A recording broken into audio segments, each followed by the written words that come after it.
ಅನ್ನಭಾಗ್ಯದ ಅಕ್ಕಿ ಬೇಕು ಅಂದರೆ ಕಮಿಷನ್ ಕೊಡಬೇಕಂತೆ ನ್ಯಾಯಬೆಲೆ ಅಂಗಡಿಯ ಮಾಲೀಕರುಗಳಿಗೆ, ಅಂಗಡಿಯನ್ನು ನಿರ್ವಹಿಸೋರಿಗೆ ಒಂದೊಂದು ಕಾರ್ಡ್ಗೆ 20 ರಿಂದ 30 ರೂಪಾಯಿಯನ್ನು ವಸೂಲಿ ಮಾಡ್ತಾ ಇದ್ರು. ರಾಜಾರೋಷವಾಗಿ ಖುಲ್ಲಂಖುಲ್ಲವಾಗಿ ಬೆಂಗಳೂರಿನ ಲಗೇರಿಯ ನ್ಯಾಯಬೆಲೆ ಅಂಗಡಿಯಲ್ಲಿ ದಂಧೆಯನ್ನು ಅವ್ಯಾಹತವಾಗಿ ನಡೆಸಲಾಗ್ತಾ ಇತ್ತು. ಅಕ್ಕಿ ತೆಗೆದುಕೊಳ್ಳೋಕೆ ಮುಂಚೆ ದುಡ್ಡನ್ನು ಕಟ್ಟಿಸ್ಕೊಳ್ತಾ ಇದ್ದಂತಹ ವಿಚಾರ ಪಬ್ಲಿಕ್ ಟಿವಿಯ ರಹಸ್ಯ ಕಾರ್ಯಾಚರಣೆಯಲ್ಲಿ ಬಯಲಾಗಿದೆ. ಕಮಿಷನ್ ವಹಿವಾಟಿನ ಬಗ್ಗೆ ಯಾರ್ಯಾರು ಕಮಿಷನ್ ತಗೊಳ್ತಾ ಇದ್ರು ಅವರ ಚಳಿ ಬಿಡಿಸೋ ಕೆಲಸವನ್ನ ಕೂಡ ನಿಮ್ಮ ಪಬ್ಲಿಕ್ ಟಿವಿ ಮಾಡಿದೆ. ಪ್ರಶ್ನೆಯನ್ನು ಕೇಳಿದೆ, ಬಡಬಗ್ಗರಿಗೆ ಅಂತ ಇರುವಂತಹ ಅಕ್ಕಿಗೂ ಕೂಡ ದುಡ್ಡು ಕೇಳ್ತೀರಾ ಅಂದ್ರೆ ನಾಚಿಕೆ ಆಗಲ್ವಾ ನಿಮಗೆ ಅಂತೆಲ್ಲ ಪ್ರಶ್ನೆಯನ್ನ ಕೇಳಲಾಯಿತು. ಆಗಲೇ ನ್ಯಾಯಬೆಲೆ ಅಂಗಡಿಯಲ್ಲಿ ಈ ಹಿಂದೆ ದುಡ್ಡನ್ನ ಕೊಡ್ತಾ ಇದ್ರು, ಆದರೆ ಈಗಿನಿಂದ ಅಕ್ಕಿಯನ್ನು ಕೊಡ್ತಾ ಇದ್ದಾರೆ. ಆದರೆ ಇಲ್ಲಿ ಒಂದು ಅಕ್ಕಿಗೆ 30 ರೂಪಾಯಿನ ಒಂದೊಂದು ಕಾರ್ಡ್ಗೆ ಪಡ್ಕೋತಾ ಇದ್ದಾರೆ.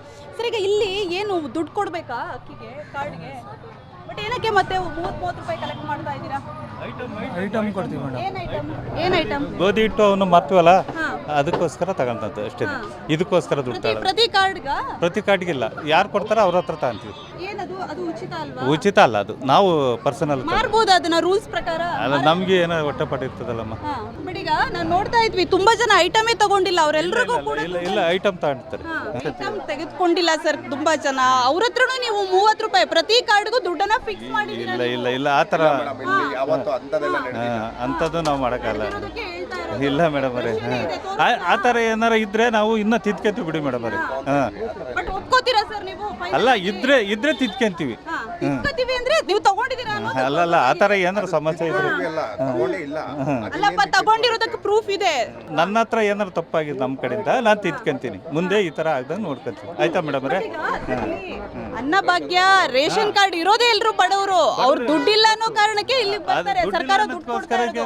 ನಿಮ್ಮ ಮನೆಯಿಂದ ಅಕ್ಕಿ ತಂದು ಕೊಡ್ತಾ ಇಲ್ಲ ನಾವು ಆ ಥರ ಯಾವತ್ತೂ ಬಿಹೇ ಮಾಡಿಲ್ಲ ಅವ್ರ ಹತ್ರ. ನಾವು ಕುಟುಂಬದವ್ರ ಥರ ನೋಡ್ಕೊಂತ ಇದ್ವಿ ನಾವು ಅವ್ರನ್ನ. ಇಲ್ಲಿ ಬರೋದೆಲ್ಲ ಬಡವ್ರೆ. ಅನ್ನಭಾಗ್ಯದ ಆ ಒಂದು BPL ಕಾರ್ಡ್ ಇದೆ, ಅದೆಲ್ಲರೂ ಕೂಡ ಬಡವರೇ ಇರೋದು. ಸೊ ಅಂಥದ್ರಲ್ಲಿ ಈಗ ಇವರು ಒಂದೊಂದು ಕಾರ್ಡ್ಗೆ 30 ರೂಪಾಯಿ ಅಂತೆ. ಪ್ರತಿಯೊಬ್ಬರ ಹತ್ರನೂ ಕೂಡ ಪಬ್ಲಿಕ್ ಟಿವಿಯಲ್ಲಿ ದಾಖಲೆ ಸಮೇತ ಸಿಕ್ಕಿದೆ. ಪ್ರತಿಯೊಬ್ಬರ ಬಳಿಯೂ ಕೂಡ 30 ರೂಪಾಯಿ ಕಲೆಕ್ಷನ್ ಅನ್ನ ಮಾಡ್ಕೋತಾರೆ. ನೋಡಿ, ಇಷ್ಟು ಜನ ಇದೆ, ಇಷ್ಟು ಕಾರ್ಡ್ಗಳಿದಾವೆ.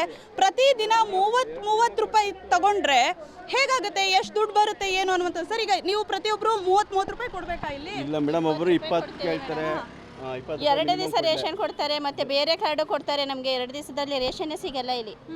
ಒಂದು ಕಾರ್ಡ್ಗೆ 20 ರೂಪಾಯಾ? 20 ರೂಪಾಯಿ. ನೀವು ಪ್ರತಿ ತಿಂಗಳು ದೇವರು ಕೊಟ್ಟರು ಪೂಜಾರಿ ಕೊಡಲಿಲ್ಲ ಅನ್ನೋ ಸ್ಥಿತಿ ಸದ್ಯಕ್ಕೆ ನ್ಯಾಯಬೆಲೆ ಅಂಗಡಿಗಳ ವರ್ತಕರ ವರ್ತನೆ ನೋಡಿದರೆ ಕಾಣಿಸ್ತಾ ಇದೆ. ಸೊ ಇದನ್ನೆಲ್ಲ ಆ್ಯಕ್ಚುಲಿ ಬ್ರೇಕ್ ಹಾಕಬೇಕಾಗಿತ್ತು ಯಾರ ಕೆಲಸ? ಪಡಿತರ ಇಲಾಖೆಯವ್ರದ್ದು. ಅವರು ಬೇರೆದೇ ರೀತಿಯಲ್ಲಿ ಬೇರೆದೇ ಲೋಕದಲ್ಲಿ ಮುಳುಗಿದ್ದಾರೆ. ಹೀಗಾಗಿ ನಾವು ರಹಸ್ಯ ಕಾರ್ಯಾಚರಣೆ ಮೂಲಕ ತರಾಟೆಗೆ ತೆಗೆದುಕೊಳ್ಬೇಕಾಯಿತು. ಅಟ್ಲೀಸ್ಟ್ ಇವರು ಒಪ್ಕೊಳ್ತಿದ್ದಾರೆ. ಇನ್ನೂ ಕೆಲವರು ಮೊಂಡುವಾದವನ್ನು ಮಾಡ್ತಾರೆ.